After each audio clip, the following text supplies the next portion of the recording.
Henry David Thoreau. Achava que viveríamos melhor se pudéssemos diminuir o ritmo e aprender com pouco.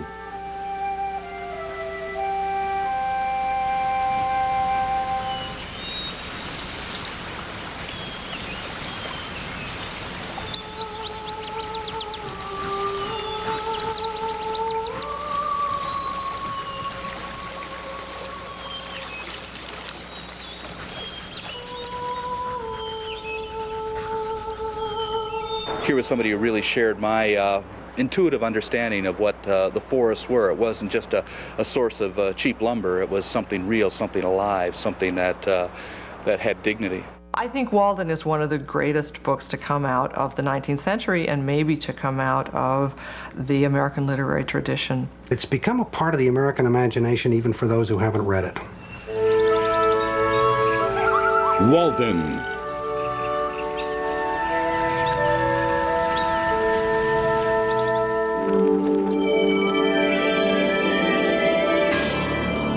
Grandes livros.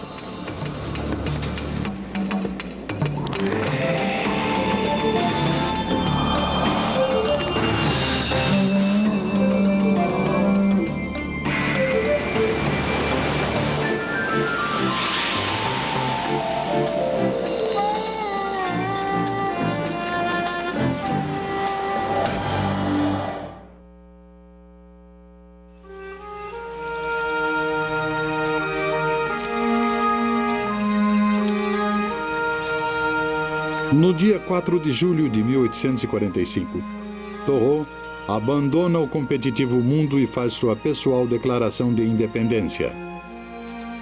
Inicia uma solitária vida junto ao lago Walden, perto de Concord, Massachusetts. Ele viveu aqui durante mais de 2 anos, tempo em que manteve um diário, matéria de seu livro. Na superfície, simples anotações do que fazia, via e pensava, lugares comuns, coisas cotidianas. Mas seus textos o transformaram, dando a tudo um maior significado.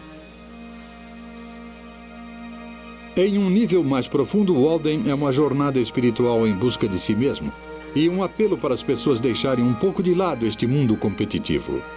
Varrer a confusão de coisas que complicam nossas vidas.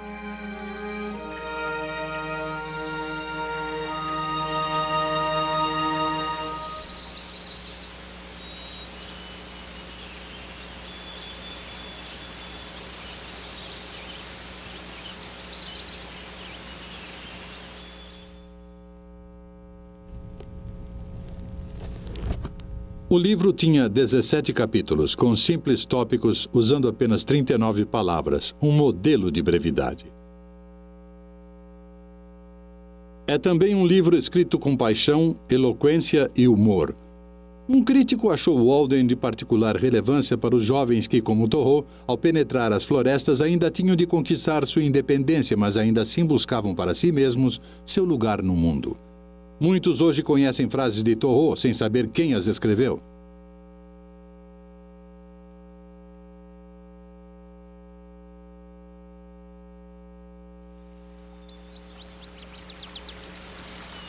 Os homens levam uma vida em tranquilo desespero. Se um homem não acompanha o ritmo de seus companheiros, talvez seja porque houve um tambor diferente. Um homem é rico em proporção às coisas que pode permitir-se deixar de lado.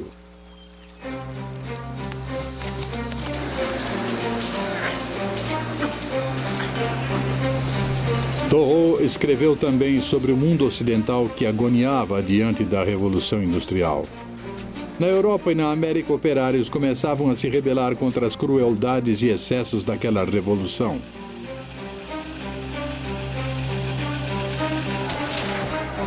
Tumultos e revoluções explodiam por toda a Europa, de Paris a Viena. Marx e Engels publicavam o Manifesto Comunista. A industrialização forçou muitos a viverem em lotadas habitações urbanas. A organização industrial transformou indivíduos em números. Produção em massa era produzir um novo materialismo em todo lugar. Este período forjou os primeiros temas e conflitos do século XX. Na América, o movimento feminista ganhava impulso e o conflito entre o Norte e o Sul era iminente. It's a very exciting and very emotionally exciting time.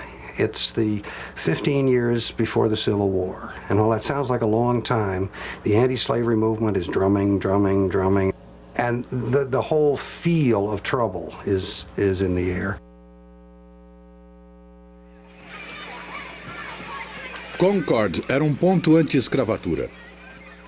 Muitos de seus cidadãos participavam ou apoiavam o movimento abolicionista. Isto incluía um grupo de escritores que constituíra toda uma facção da literatura americana. Ralph Waldo Emerson, Bronson Alcott, Louisa May Alcott, Nathaniel Hawthorne e Henry David Thoreau. Todos estes famosos autores americanos eram vizinhos e amigos em Concord. Eles reuniam-se em suas casas, discutiam, escreviam e muitas vezes promoviam a causa abolicionista. Eram os transcendentalistas. Essentially, the Transcendentalists were mystics. They believed that the individual can have a direct relationship with God, can experience God directly. In fact, the Transcendentalists believe that there's one great universal world soul. Emerson calls it the Oversoul, that pervades all of creation. Thoreau acreditava que a conexão com esta alma do mundo se dava através da natureza. Estava convencido de que podia encontrar Deus ali.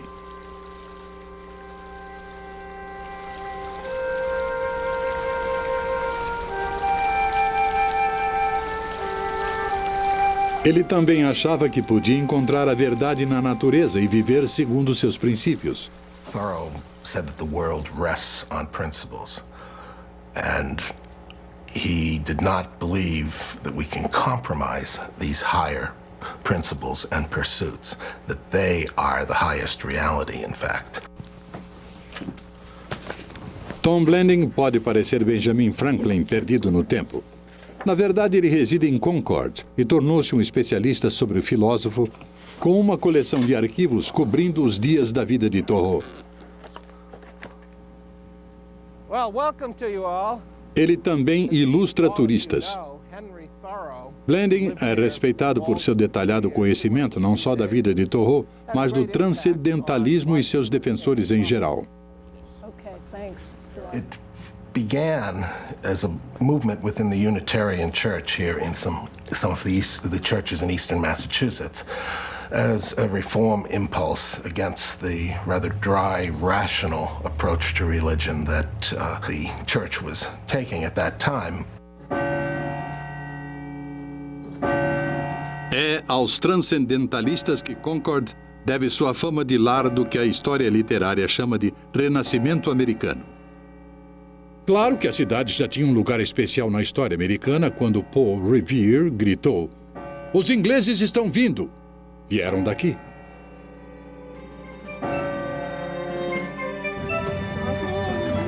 E esta é a ponte onde eles pararam. 6 décadas depois, um poema de Emerson saudaria as milícias de Northbridge e concluiria com um verso familiar a qualquer jovem aluno. Aqui o disposto fazendeiro parou e deu o tiro que soou no mundo todo.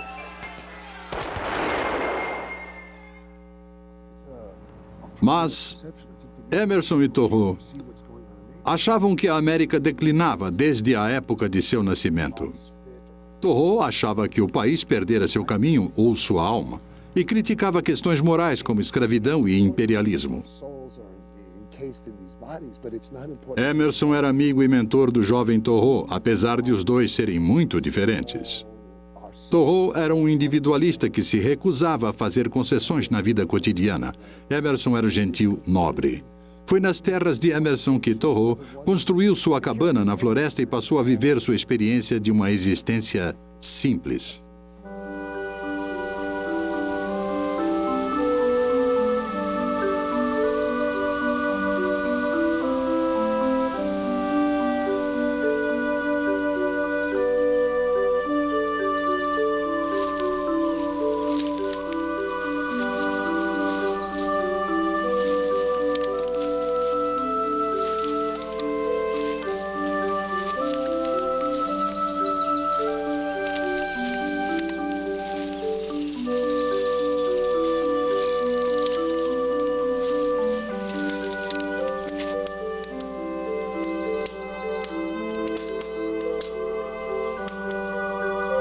E ele ficou ali para anotar o ciclo das estações.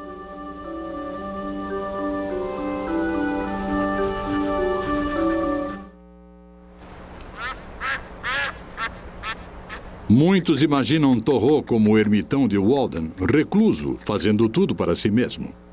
Não é bem assim.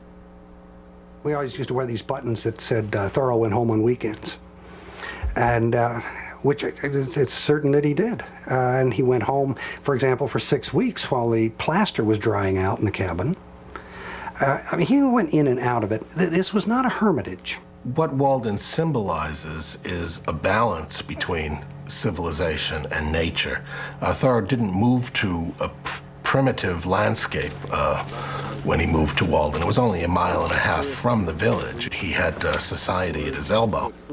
But he said in Walden, we need the tonic of wildness.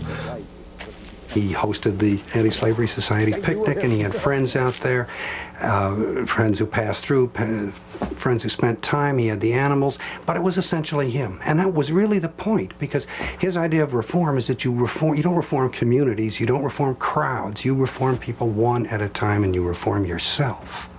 And that's really where it begins. It's what the book means, if Walden means anything. A reforma pessoal adquiriu independência da sociedade e dos valores utilitários. Mas Thoreau não estava desligado do mundo mais amplo. Ele ficava a par das novidades através de seus amigos, como o poeta Ellery Channing. Ele apoiava a ferrovia local alternativa que escondia escravos fugitivos. Sua oposição à escravidão até o levou para a cadeia, ainda que por algumas horas.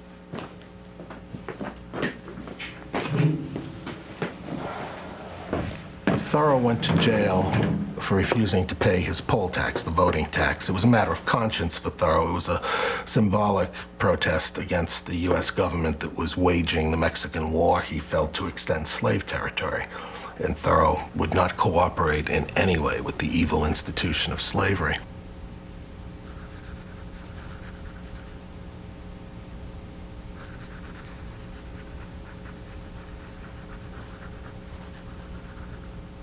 Emerson visitou Thoreau e, segundo a lenda, perguntou: "O que faz aí?" Thoreau teria respondido: "O que faz lá fora?" A história é duvidosa, mas, se não aconteceu, devia ter acontecido. Emerson ridicularizava o auto-infligido martírio de seu jovem amigo, e com certa razão. O imposto era de $1,50, e Henry bem sabia, sua tia o pagava. Ele passou a noite na cadeia apenas porque o xerife e o coletor de impostos Sam Staples tinham saído e não queriam voltar.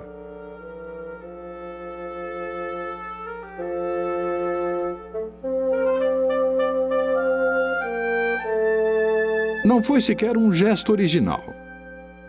Seu vizinho Bronson Alcott dera o exemplo 3 anos antes. Para que passar a noite na cadeia? Novamente, segundo os especialistas, é o poder transformador de seus textos. Um crítico escreveu que, como ativista político, Thoreau era uma figura cômica. Como escritor político, era o mais brilhante polemista que a América já produzira.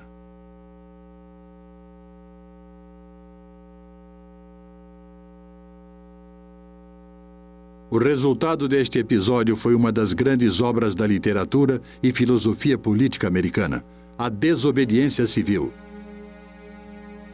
Ela se tornaria a planta de 2 grandes movimentos de protestos pacíficos do século XX.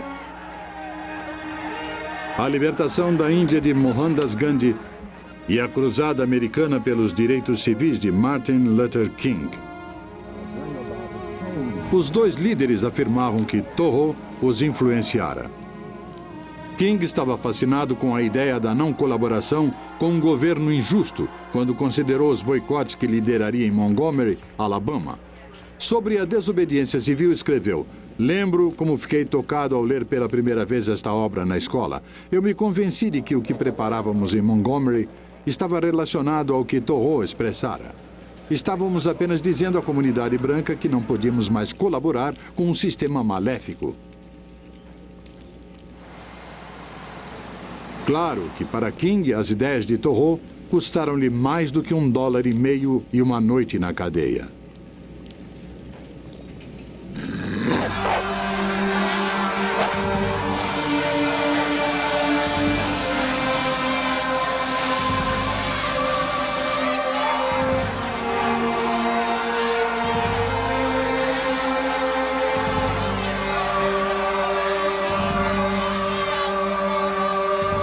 King é morto em Memphis.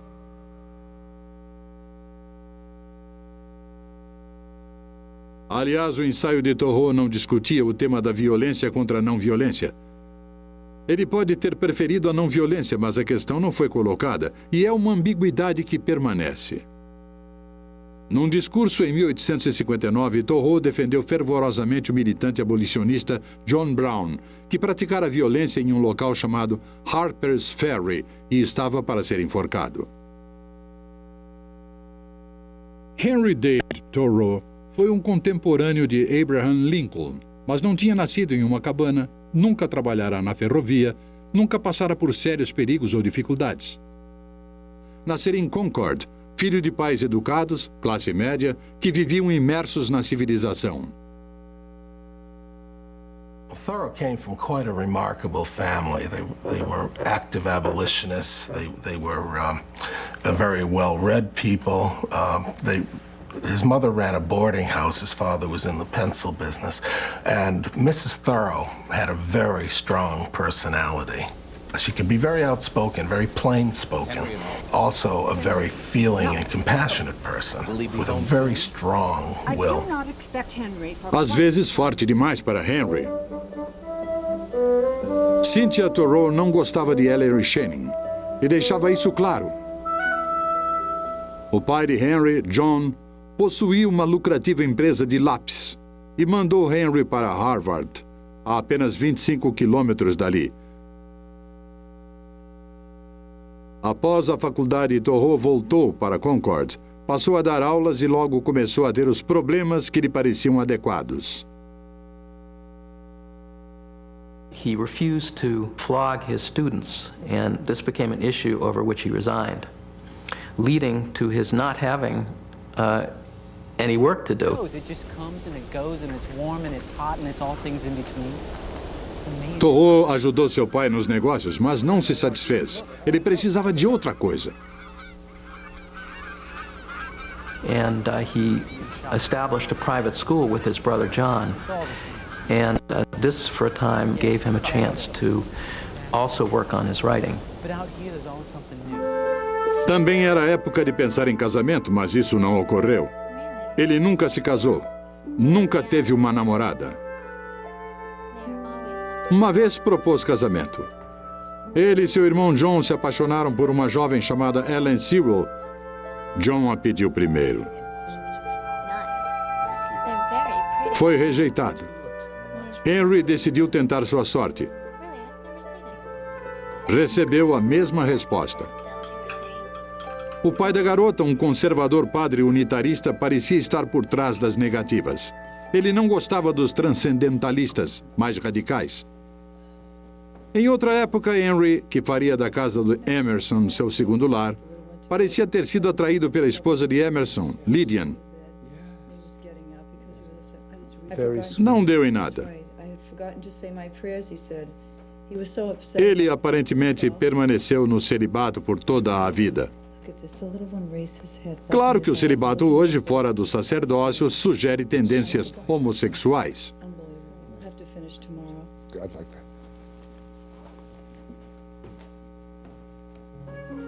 Mas, na verdade, ele tinha uma visão curta sobre o sexo.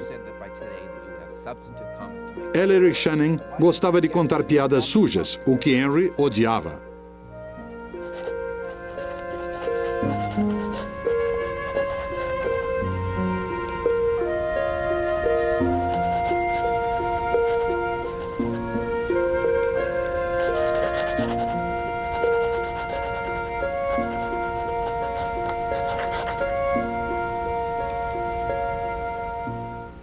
Pouco após Henry e seu irmão abrirem a escola, aconteceu algo em que os especialistas concordam, um evento crítico na vida adulta de Thoreau. John cortara-se ao barbear-se e contraiu trismo.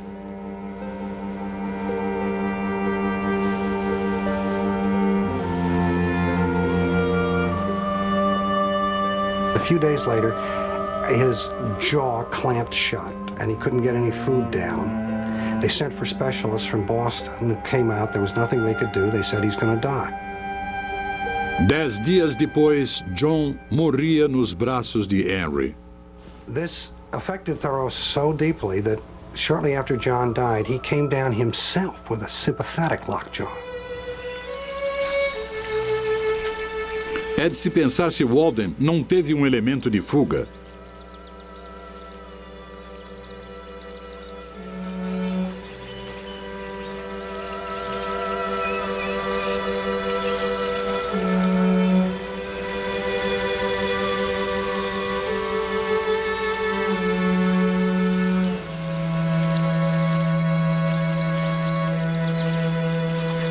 Não para a maioria. Mas Thoreau é um caso à parte. O mesmo pode ser dito de sua independência. Henry David Thoreau, o filósofo da independência. Nunca saiu de seus limites, nunca mudou da região, nunca deixou sua mãe, nunca saiu de casa. Havia e há uma dupla qualidade em Thoreau que confunde e irrita muitos. I've always thought that I was lucky to be dealing with what he wrote and not with him as a person, because I think he probably would have been real difficult to deal with. Quando jovem, Thoreau uma vez disse: Deus não simpatiza com causas comuns. Depois diria: Vim para este mundo não para torná-lo melhor, mas para viver nele, bem ou mal. Muitos veem presunção até arrogância nestas linhas. Às vezes, as forças opostas em Thoreau aparecem para produzir uma total contradição. Na Desobediência Civil, ele escreveu que ninguém tinha o dever de erradicar o mal apenas para deixar suas mãos limpas. 3 parágrafos depois, escreveu sobre a necessidade de corrigir erros e ações desde o princípio. Às vezes, Thoreau podia ser um verdadeiro ponto de interrogação humano.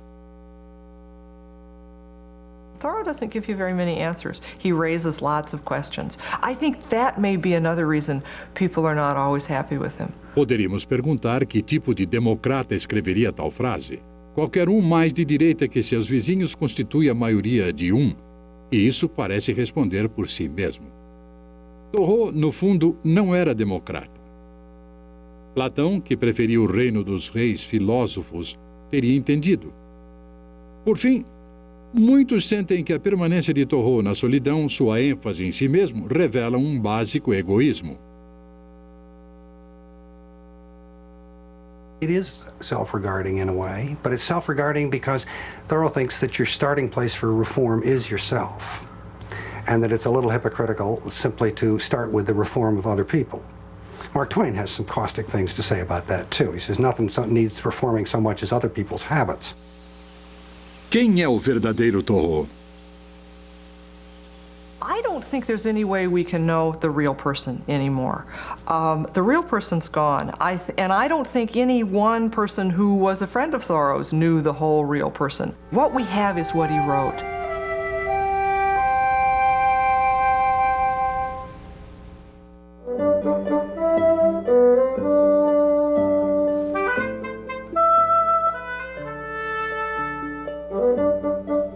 Muitos redescobriram o Lago Walden no século XX. Ferrovias já cruzavam o local na época de Thoreau, e antes do final do século, os trens vinham lotados para cá. Continuou sendo, através dos anos, um ponto popular, visita obrigatória para qualquer passeio em Concord. E assim seguiram-se diversões e comodidades que começaram a alterar sua natureza. Nos anos 60, os hippies tinham Thoreau como seu herói. Banhistas enchiam o local, o que causava profunda indignação. Descobriu-se que o lago tinha o maior nível de urina em todo o estado. O desenvolvimento chegou com os tratores, arrancando árvores para uma nova praia e achatando o solo para dar lugar a condomínios. Thoreau escrevera sobre isso.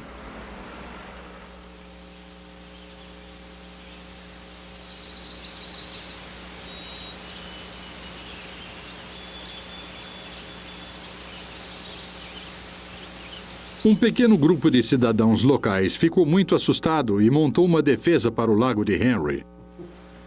I've just been looking at a few of our... You know, there's no author that's more associated with a place than Thoreau. And Walden Pond is such a symbol, and that was the real power that we finally realized that we could draw on, was that symbolic power of the pond and the book Walden. And yet it was amazing how in talking to people in the press, I couldn't really ignite them as quickly as I thought. The amazing thing was, too, that people outside of Concord got this right away. I would talk to my relatives in other places, they'd go, I thought Walden was protected, number one. And number two, I can't believe, what are you talking about? They want to build condos and they want to build an office park in Walden Woods? Aren't people doing something about it? And I said, well, a few people are trying to do something about it, and we need your help. That was when it began to turn around. O projeto da Floresta Walden arrecadou milhões de dólares e comprou boa parte da terra que circunda o lago, protegendo-a de um maior desenvolvimento. O reformado Instituto Thoreau preserva os escritos do autor. Aqui será montada uma coleção de seus trabalhos mais significativos. Um dos objetivos deste centro é ensinar educação ambiental. Servirá como fonte de pesquisas para o mundo todo via internet. Walden eletrônico? Thoreau está virando no túmulo? One thing you have to realize about Thoreau, when you talk about technology, is that Thoreau was as technologically sophisticated as you probably could be in his time. Thoreau was basically an engineer. He worked in the family pencil business. He built a machine that ground the lead more finely than it had been ground before. He found a formula for combining the lead with clay so that it would make a good smooth line, so that his pencil, the family pencil, would make a good smooth line. And the family pencils won awards. He went around and measured. Thoreau made his living along with helping manage the family business as a surveyor. He would have been unhappy, I think, as he was in his own day, about how we see material progress as a panacea to all of our ills. He's not anti-technology at all. Some have said, well, Thoreau wouldn't have wanted to use computers, he wouldn't have wanted to use cameras. He would have been fascinated. There's no question in my mind that any time he had been born into, he would have used the technology that was available to him. The point of the simplicity that Thoreau presents is not to let machines ride you, but you use the machines. Hi, Concord Public Library, this is Reverence. I think that for sure, he, like many other people, would be not only fascinated, but startled by all of the information changes that we've experienced here through the information technology. I think that they would find it like truly science fiction.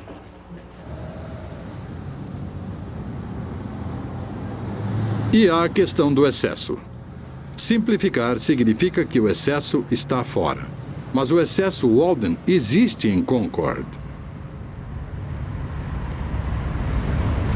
Thoreau's become all the rage, and you see Thoreau quotations on T-shirts and sweatshirts and in advertising. And these are our walking sticks. These are cedar natural colored pencils. And we also have a Thoreau throw. Camisetas, bonecos, bengalas. O que Henry diria disso tudo? Beware of all enterprises that require new clothes. Bem, ele poderia não ligar muito, dado o espírito defensivo dessas pessoas por seu lago. Claro que não é mais seu lago, é algo bem maior. Graças a ele. I think Walden Pond has become a symbol of the possibility of the single self. I almost wanted to say the purity of the single self, but I'm not sure I really like that word. But there is, he called it God's drop, and he used religious language for the pond. The pond meant something sacred to him, and it means something sacred to all those people who hike out there every year. I think certainly the counterculture of the 60s picked up on the spiritual and perhaps even mystical elements of Thoreau. I can't say that I'm very much in touch with that today. Na verdade, esta contracultura está bem viva e se chama New Age. A fundação da Unidade Divina localiza-se em Missoula, Montana.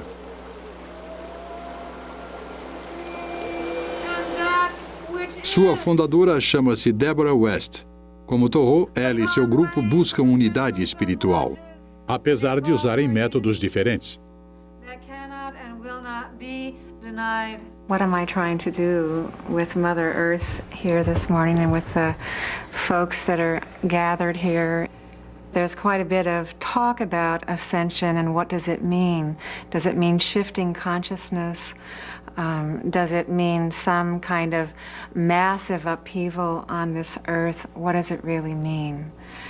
And I think that it's important to say that it is a collective unfolding.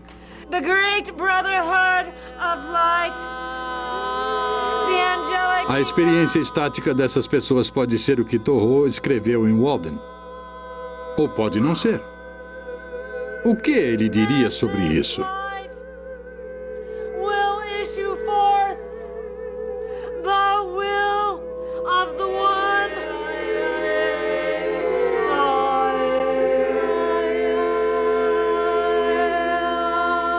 Não podemos saber se Thoreau, ao ver estas cenas, teria aplaudido, rido ou chorado. Mas sabemos que há outros modos de busca de unidade espiritual. Muito mais próximos a Thoreau, pelo menos mais literal, é o movimento Simplicidade em Seattle, Washington.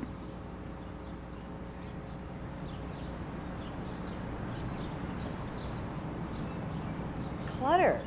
I don't deal well with it at all, but I bet you guys are neat. We go pretty crazy if we have too much clutter, but I don't get rid of stuff very easily. Estas pessoas deixaram o mundo competitivo e o consumo na chamada simplicidade voluntária.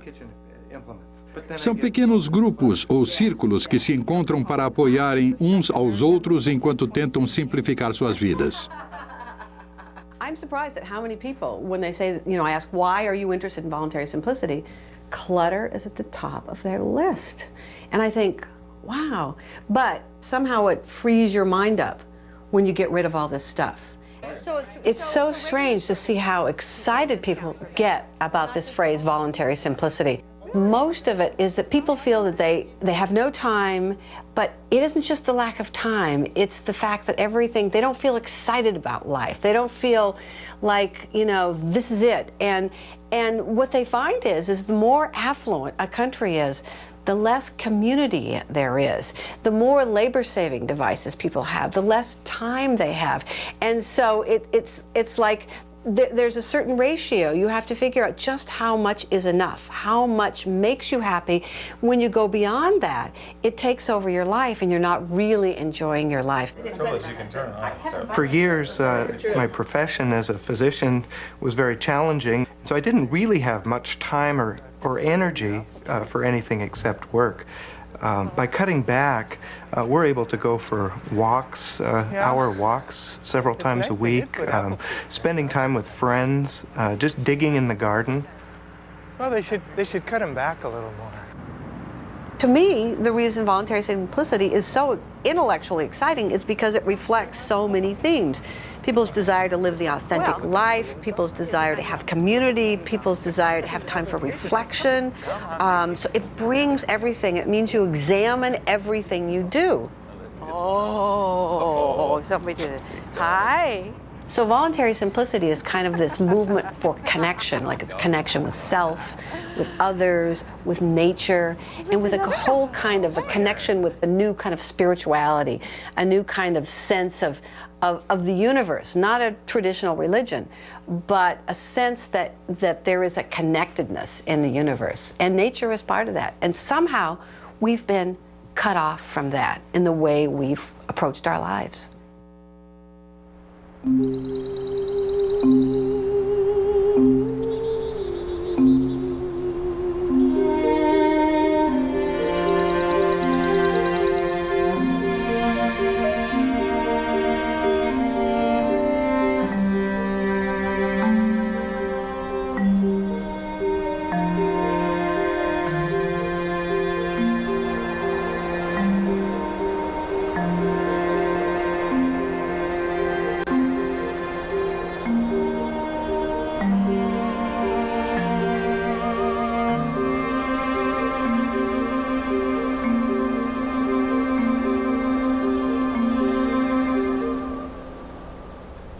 Os 2 invernos que Thoreau passou em Walden foram longos e duros, mas o inverno parecia oferecer-lhe outra razão para exaltar a natureza e seu eterno processo.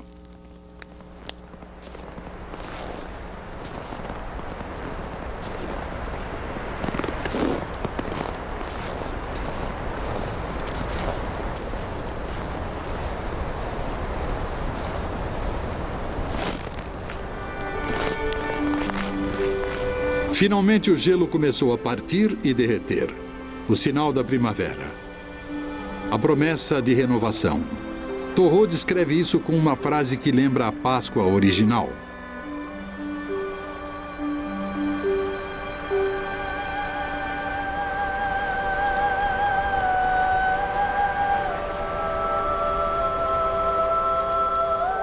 Well, that's Thoreau himself coming alive again with the spring.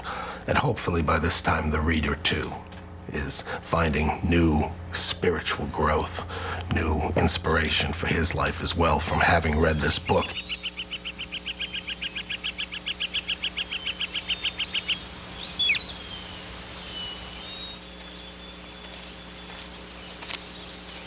Em 1847, Thoreau deixa Walden e reencontra a sociedade.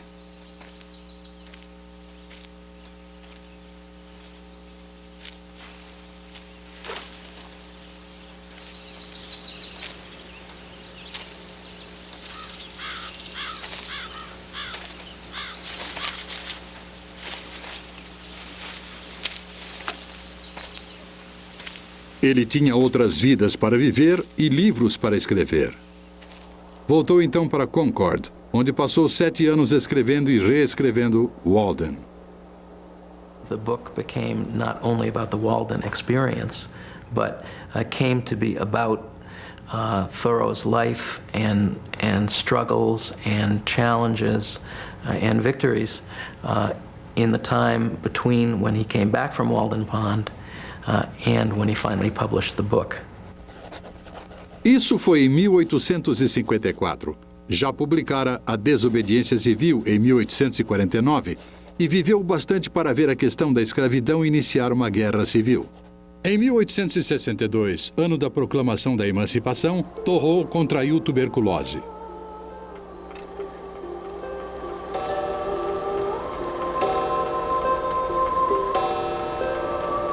Mas seu espírito não fora ofuscado. Quando lhe perguntaram se ele fizera sua paz com Deus, ele respondeu: "Nunca discutimos." Thoreau tinha 44 anos ao falecer. O jovem autor de Walden nunca envelheceu.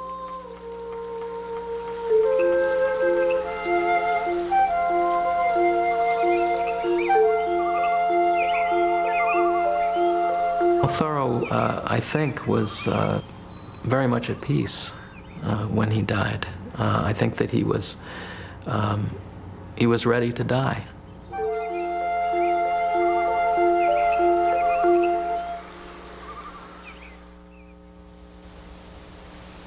A fama e o legado de Henry David Thoreau cresceram desde então. para eclipsar e influenciar mais do que os outros transcendentalistas, incluindo Emerson. Milhões de americanos gozam hoje este legado nos parques nacionais.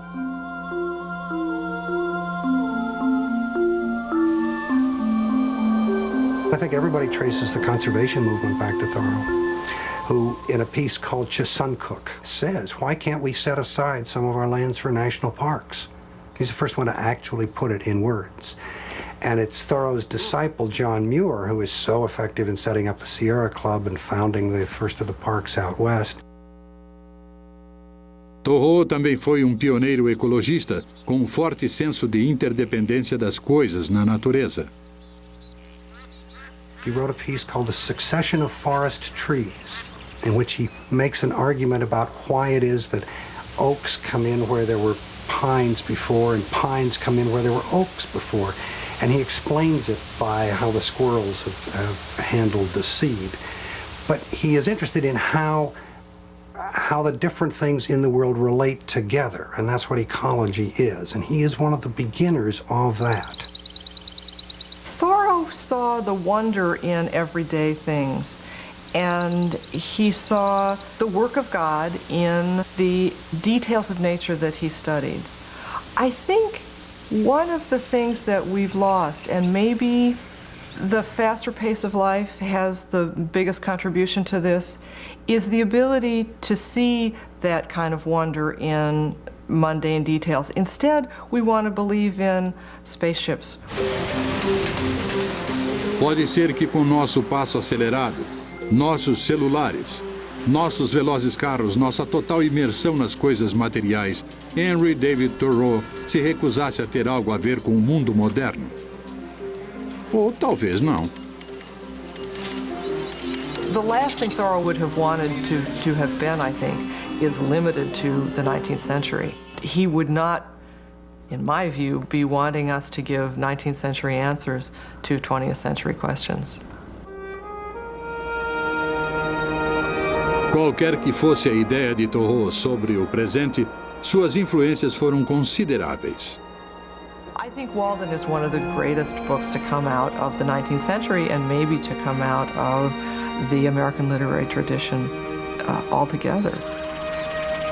It's a book that gives you an idea about how to place yourself in nature in the way Thoreau placed himself in nature, which is, I think, an essential thing to be able to do, to plug into a kind of source of health that is available to anybody who's living on the earth and has a place to study and pay attention to. The reaction when I first read Walden was that when he talked about the phrase, and not when I came to die, discover that I had not lived, and I felt like, that's it. That's the measure of life. And that's the way I measure everything. Does it make me feel alive, or does it make me feel dead? Walden Pond has left many legacies, but I think perhaps the most important is that it's become a part of the American imagination even for those who haven't read it. It has entered so deeply into the fabric of American life. You could say Walden or Walden Pond, and people who don't even know the book know that something has happened there.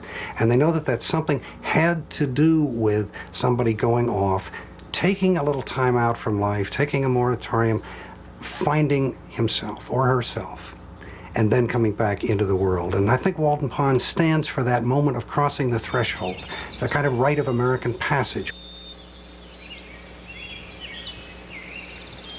Muita coisa mudou desde a época de Thoreau. Uma vez ele dera graças que o homem não aprendera a voar e danificar o ar. Hoje o lago está na rota aérea de um aeroporto próximo. Mesmo os céus são vulneráveis.